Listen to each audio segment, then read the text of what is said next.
If you ask every person in the company of their opinion, everyone's going to want to give their opinion, and the project is going to become huge, it's going to become long, and it's going to take a long time until everyone agrees. So what I would do is try to, you also have data to back this up. So it's going to help you get feedback from the project that you just finished, and it's going to help you in the future.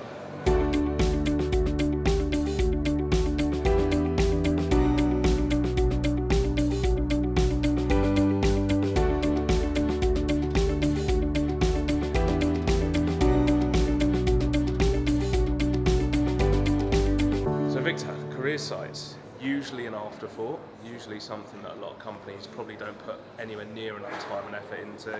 Sometimes web developers just bang a page up and say, yeah, look, career site. How do you change something that historically has definitely not got the love and attention it's needed from employer brand or recruitment specialists? Well, I think a good place to start is to figure out what the main pain points are today. And I think this is really the first step of being able to convince people in your company that can take decisions that we do have a problem today. There is a reason why we want to do something on our career site that's not just a block of text saying this is why we're better than the other companies. You have to figure out things that you can present in data as well, wherever you can, especially if you can see how many people are visiting the page, how many people are clicking on the vacancies button, for example. This is a great start, I think, when it comes to data to show that there is an issue today. Comparing this site, for example, to one of your job boards, it's also another way to start, to see that this is where we are today, and we believe that if we make a bigger effort on this career site, we will be able to save time, we will be able to get more candidates that are relevant for the positions that we have open, and kind of get the ball started with leadership in order to start a project like this. I often find that either career sites, there's no love or very little love given to them, or actually they're seen as these massive projects that can take a long time and a lot of budget to create. How do you get past that? Is there like a happy medium? Or what's the way to make sure it's not just one of the extremes we're talking about? I think it can become a big project as you are involving a lot of people.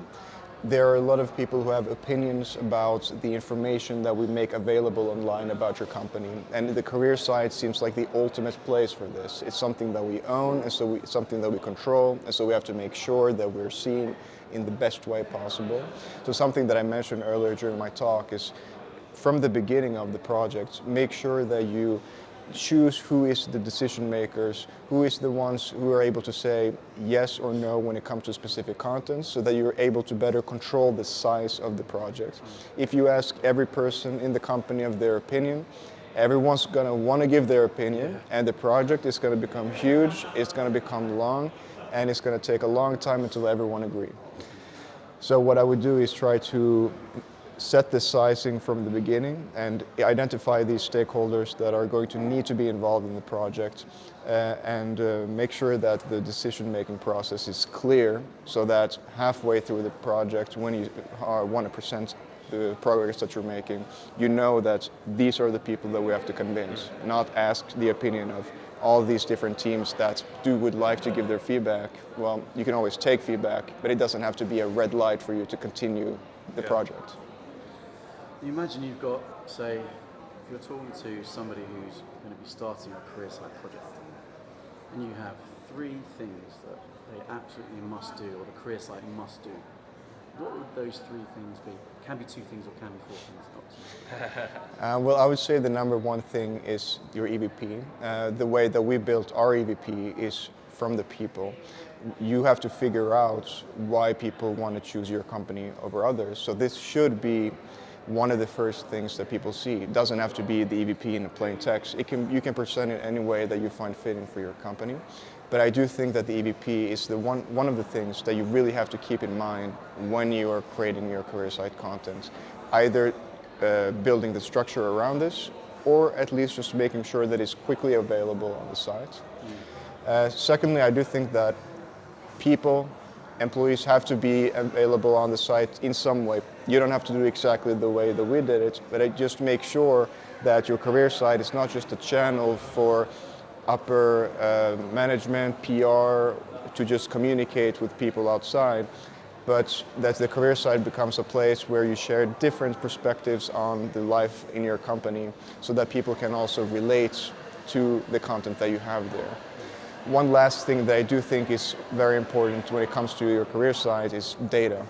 Not only for yourself to track which content is working, where you can make progress, but also to be able to present the results when you have finished the first stage of the project, which is just to publish the site.